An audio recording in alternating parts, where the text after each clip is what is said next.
I never know what to do with my hands in these intros, especially when I'm on camera. I know like Zero Skater goes, "What's up, guys?" But I feel like I don't know. It's like, "What's up, legends?" or something. I don't know. So we'll see how this goes. What's up, legends, and welcome back to another first impressions video. Today I'm coming at you with the first of three of the new Hell's Kitchen fighters. This is the second Marvel set to be released. Today I'm obviously talking about Bullseye. We've gotten lots of plays in with him, particularly of the three, so I thought I would make a video showcasing his deck, talking about what I think and how good I think he'll be. Let's start with his card back. It's pretty good. All the Hell's Kitchen card backs kind of have like an eye in the center, and Bullseye's is on a target with a bunch of bullet holes, so very fitting. I really like the color scheme and the art that this character has. I'm getting a little ahead of myself. I should have mentioned the map. I have not played on the map, so I'm not going to talk about it so much for first impressions, but again, it has items on it like the raft did from Redemption Row, and the items for this set are a lot better than the items for the previous set. I can say that confidently, having not played with them. I just know. So Bullseye is a ranged character, that's important, with 14 health, not a lot, and move 2, which is also not a lot, and he's a solo fighter, so some red flags, but his ability really makes up for this somewhat underwhelming stat block. It says Bullseye can attack from up to 5 spaces away, ignoring zones. So this is like the Steph Curry of Unmatched. He has nearly unlimited range, and that is awesome. So Bullseye is all about just constantly unleashing attacks on the enemy, never letting them get any breathing room because he can hit them from basically anywhere on the map. There are some maps where you just can't escape his range, and there are other maps where there's only like a few spaces you can hide. So learning the maps now is more important than ever for this character and against this character, because his range is something that is just so different from every other character in the game so far. It's really hard to hide from him. So he is all about constantly attacking. Let's see exactly what his cards do. The first one is I'm better and I'll prove it. It's only a 2-value versatile, but it says during combat, if you already won a combat this turn, the value of this card is 6 instead. So this is potentially a 6 from range up to 5 spaces away. That is really crazy. So Bullseye's game plan is all about winning combats and then exploiting the fact that he's already won and just winning more. He's a very aggressive, very win more fighter. He is a menace, and I have found a new main. I'll just say that. I've played with this character like almost 30 times at this point, which is just a crazy number. I think he's so much fun, and just his play style of just throwing a bunch of attacks at you and then winning more is just crazy. This is bad to feint, but we'll talk about the next card, which is really good against feint. That makes that mix up a little hard. It's the world's greatest assassin. I love the art. It's a 4-value attack. That says immediately, if you already won a combat this turn, ignore the value of your opponent's card. So this is like highway robbery from the Outlaws from Robin Hood's deck, except this is 4 value, and it's thrown at you from 5 spaces away. It's just nuts. So he has some real mix-ups where you want to play your high-value attacks against this, and you really want to cancel, or you want to play your high-value blocks, excuse me, against this, because you want to save your cancels for this, because if you value block this, you just get obliterated. It isn't good against things like Bewilderment or Golden Chainmail, but it's still, like, it wrecks Skirmish and things like that. It still deals 2 damage over a feint, which you're pretty happy about. So these two cards together are kind of like Bullseye's reward for winning a combat. You get a 6-value attack and a 4-value that ignores the opponent's value. I will say this can also be used on defense, which could come in handy, but generally you have better options that help you position for your next turn, so we'll talk about those a little bit later. The next card is I plan to be here. So you have to have some pretty solid attacks if you want to be able to get these effects off and utilize their big values. The first of that is I plan to be here, or momentous stay. It says during combat, if you started your turn in your current space, the value of this card is 5 instead. So it's like Momentous Shift, except you don't move, you stay put.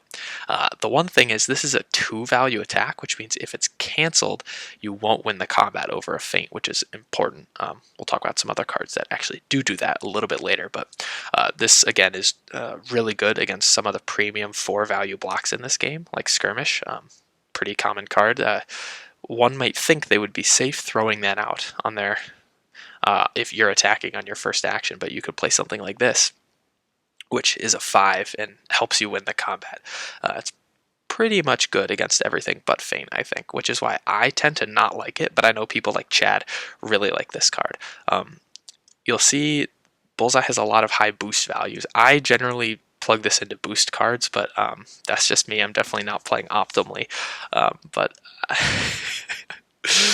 the art, again, is pretty good, and it's a 5-value attack if you don't move, which is pretty easy to set up if you are on like small maps or something. So your opponent has to really use the map to their advantage if they can even escape, and if not, I think this card will be really good on some of the tighter maps. The next card, this is one of my favorite cards in the deck, is I Never Miss. It's a 3-value attack. It says during combat you may boost this attack, so it's basically like a second shot.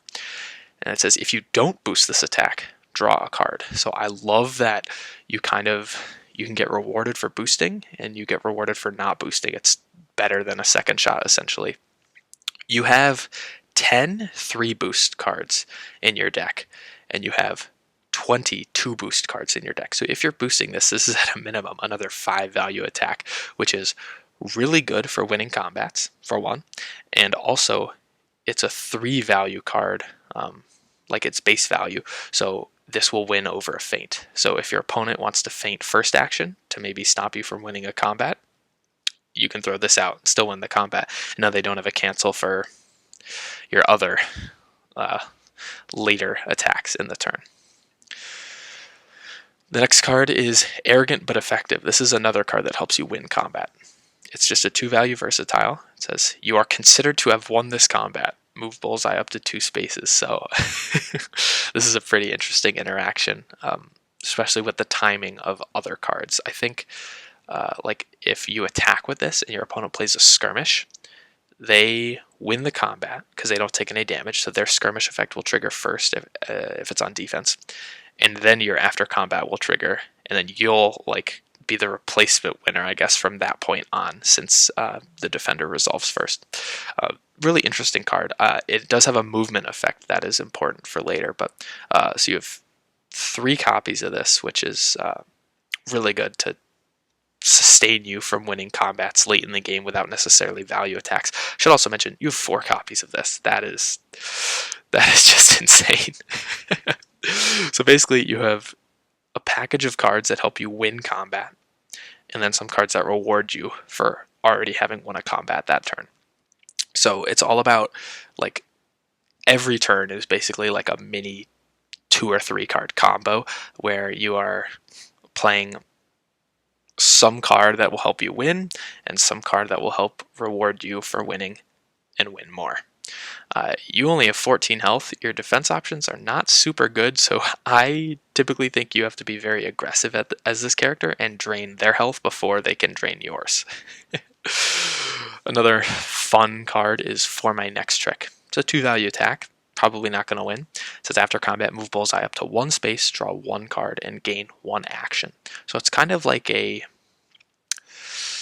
freebie attack. It doesn't cost you an action or a card to play. It can even move you, which could matter in certain circumstances. Not super strong, but it is really good if it's not canceled, because let's say, I don't know, you play this, they feint it, but you've won a combat. Next action, you play this, and maybe they value block with like a Skirmish expecting this. Well, they just wasted a really good block on a relatively bad attack, and it gives you an action.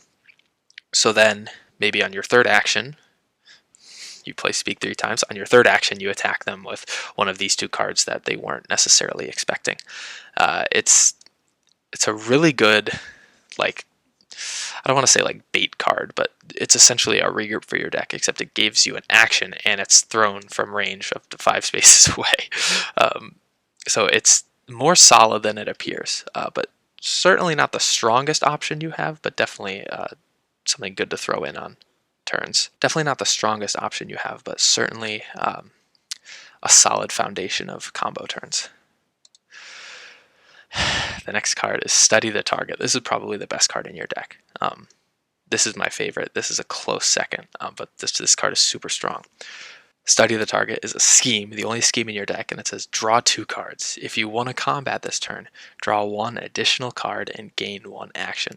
So you really only ever play this after you've already won a combat this turn. So it's basically a Riches Beyond Compare from Sinbad's deck that also gives you an action, which for a character that wants to string together a bunch of attacks and really pressure your opponent with aggression is super helpful. If I've said this multiple times, I'll say it again.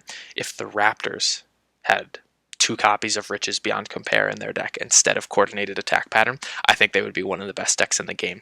If they had this card in their deck, they would be insane. This is just such a good tool for aggressive decks, and drawing 3 cards is really good, especially after you're emptying your hand with boosts and whatnot. Another 3 value boost card, although you generally won't put it into here just because it's too good to have all that card draw, but just a really strong card. And oh man, that art.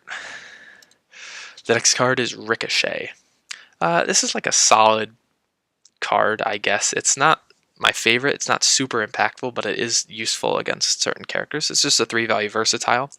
It says after combat, if the opposing fighter was not defeated, deal 1 damage to a fighter in the opposing fighter's zone. So that includes the actual opposing fighter, because they are in their zone. It doesn't say another fighter or a different fighter or something like that. So that ping is nice, just to deal 1 more damage maybe to the enemy hero, or ping off a 1 health sidekick. It's relatively useful. You could use it as an attack, kind of like a bait attack, expecting it to get feinted or something like that, but probably you're going to use it to block if you don't have any other 3 value blocks in your hand. And with 3 copies, I guess it's nice to kind of have access to a relatively low amount of auto damage pretty consistently. Not super impactful, but definitely matchup depending, and against like Robin Hood or Sun Wukong or Dracula, I could see it being very, very important. The next card is Master Strategist. This card is a headache and a half. It's a 3 value versatile. Your highest block value in this deck is 3 value, so your 14 health is looking squishier by the minute. It says, after combat, move Bullseye exactly 4 spaces. He may move through opposing fighters. So this is interesting because if you're getting attacked by a melee fighter and you move 4 spaces away, they will still be 5 spaces away and you can attack them. Let's say they maneuver and hit you. You can play this. You move a bunch of spaces away and you're still ready to attack them when your turn starts. Bullseye, with his range, is just so good at kiting, and I think slow melee characters might have trouble with him because they'll either have to boost to hit him or they just won't hit him at all.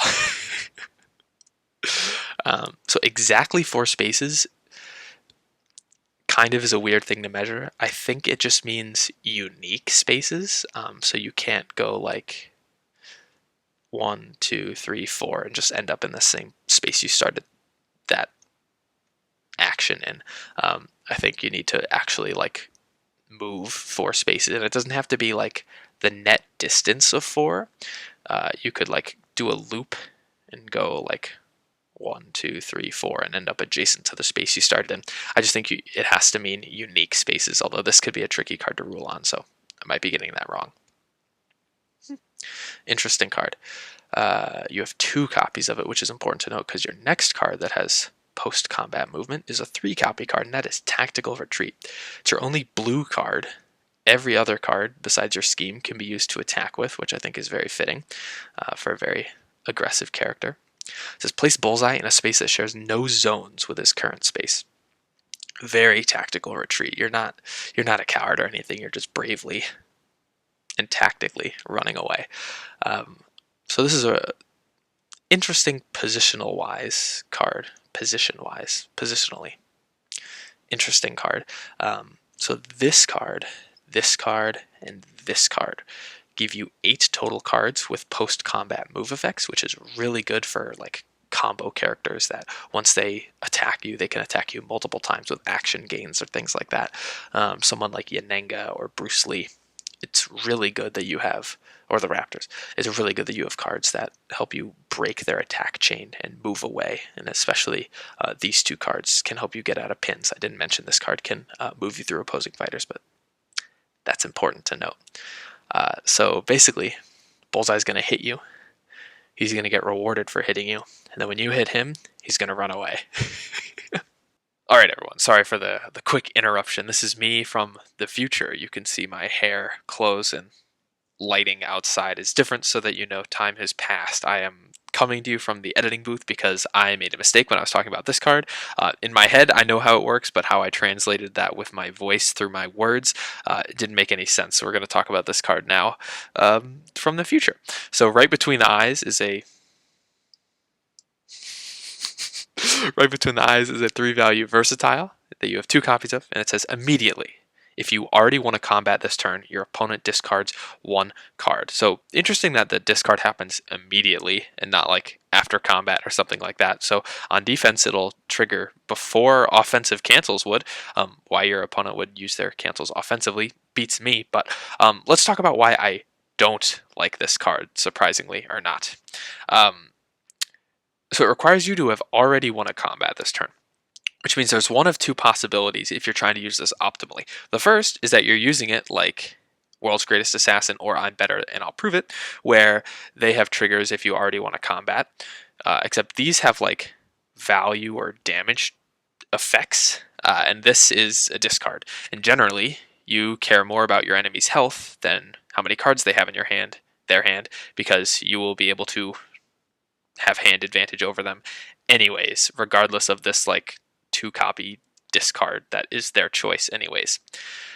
So the 2 possibilities are you win a combat already with the various methods how, and then you play this, and if they play a cancel, you deal 1 damage instead of 2, and if they play something like a skirmish, they discard a card instead of taking 2 damage. So it's like the opportunity cost there. You're playing this as an attack when you've already won a combat, when there are better cards to play that will actually help you win, and it just like doesn't really do anything. The flip side is if you play it on defense as like the second block you're playing that turn.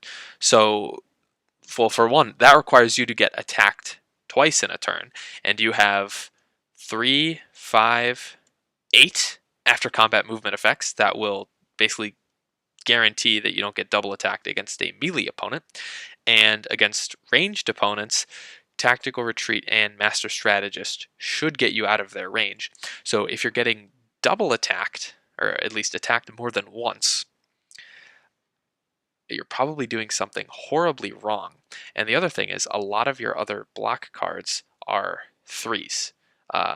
So you're probably not going to win on value alone, matchup dependent, of course, because a lot of good attack cards are at least 4 value. So like you're probably not winning combat with Ricochet that often. And if you're playing something like Arrogant but Effective to win the first combat, you're still taking damage over the 2 value, which you can't really afford to do all that often. So right between the eyes, the effect I think is just a trap, and it's hard to trigger, and it's bad. I would use it as bait if you want to like bait out cancels for World's Greatest Assassin or I'm Better and I'll Prove It, but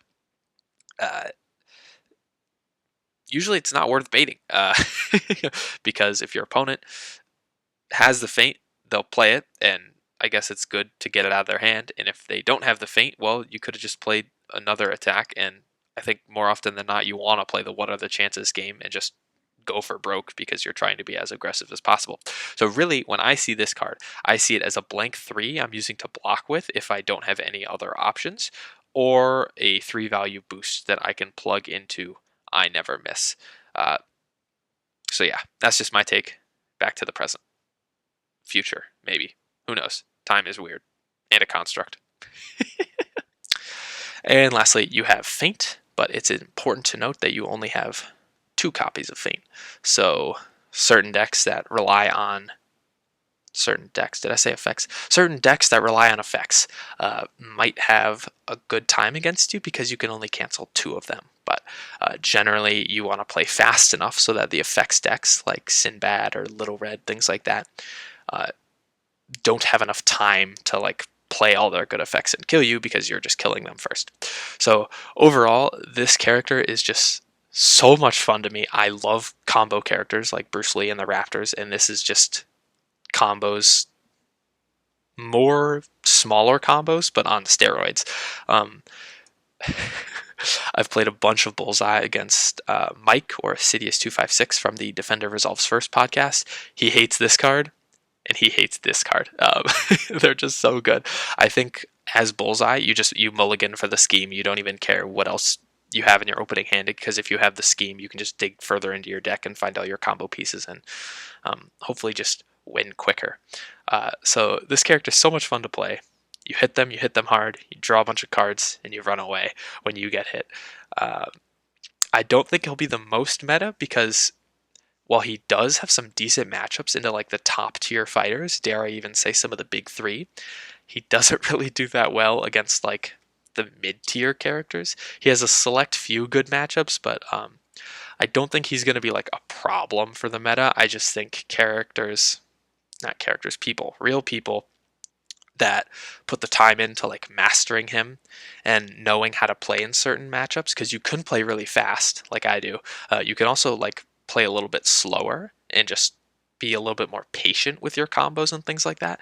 I have no patience, so I just throw everything I have at my opponent, Gary M style. But there's definitely ways to play this character. I think he revolves a lot around tempo, which is just like a fun card game concept that I can't really explain that well. And he likes going first, because if you can immediately pressure your opponent right out of the gate, you'll put them on the back foot for the entire game and they'll have a hard time recovering. So overall, super fun character. No idea what his competitive viability will be, but he'll be one that I will be exploring a lot and hopefully busting out in the next big tournament. So those are my thoughts on Bullseye. I will have my Daredevil and Elektra videos up probably soon. I'll either post all 3 videos at once again, or I won't. Don't really have a solid plan right now. But this is the first of 3 of my Hell's Kitchen first impression videos, so hopefully you enjoyed. Let me know what you think about Bullseye in the comments down below. Thank you so much for watching, and as always, like, subscribe, and yeet!